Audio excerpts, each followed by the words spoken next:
একেবারেই কম দেওয়া যাবে না, ওজনে গরমিল করা যাবে না। আজকে আমাদের সমাজে বিভিন্ন বাটফাররা দেখবেন ওজনে কম দেয়, মাফে কম দেয়। চাউলের কেজির বস্তা থেকে দেখেছি, নিজের চোখে দেখা একটা আছে, চাউল মানুষকে ধোঁকা দেয়, চাউল রেখে দেয়, 20 বস্তা থেকে চাউল রেখে আরেক বস্তা চাউল বানায়। অনেক বাটফার, ওজনে কম দেয়, বলে দেয় বস্তাতে 50 কেজি চাউল, মানুষ তার বস্তা মেপে আনে না। অথচ এগুলো থেকে 1 কেজি করে রেখে 50 বস্তা থেকে আরো এরকম আরেক বস্তা তৈরি করে। এগুলোই তাদের লাভ মনে করে, আসলে তারা ধ্বংস। আমি বলি নাই, আল্লাহ রাব্বুল আলামিন নিজেই বলেছেন যারা ওজনে কম দেয় তাদের ব্যাপারে। আমার ভাইয়েরা, আমার বন্ধুরা, আল্লাহ রাব্বুল আলামিন জানায় দিলেন মাফে কম দেওয়া যাবে না, ওজনে কম দেওয়া যাবে না।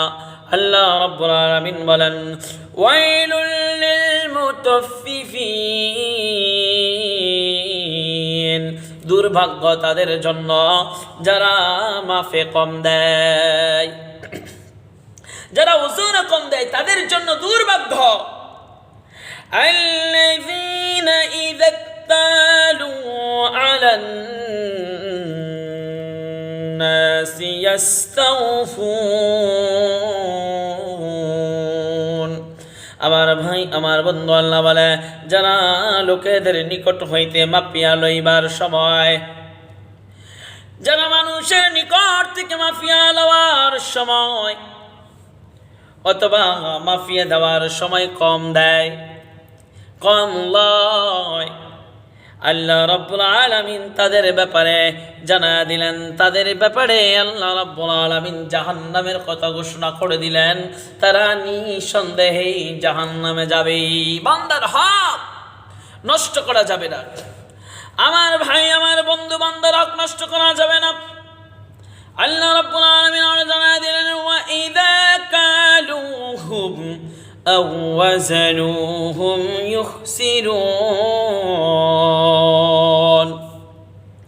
আল্লাহ রাব্বুল আলামিন বলেন, এবং যখন তাদের জন্য মাফিয়া অথবা ওজন করিয়া দেয় তখন কম দেয়।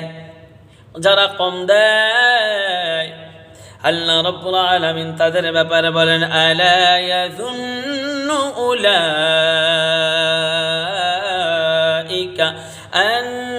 আন্নাহুম মাবউসুন। আল্লাহ বলে, তারা কি চিন্তা করে না যে কিয়ামতের ময়দানে পুনরায় দাঁড়াতে হবে, পুনরায় আল্লাহর সামনে দাঁড়াতে হবে? তাদের কি মনে ভয় জাগে না?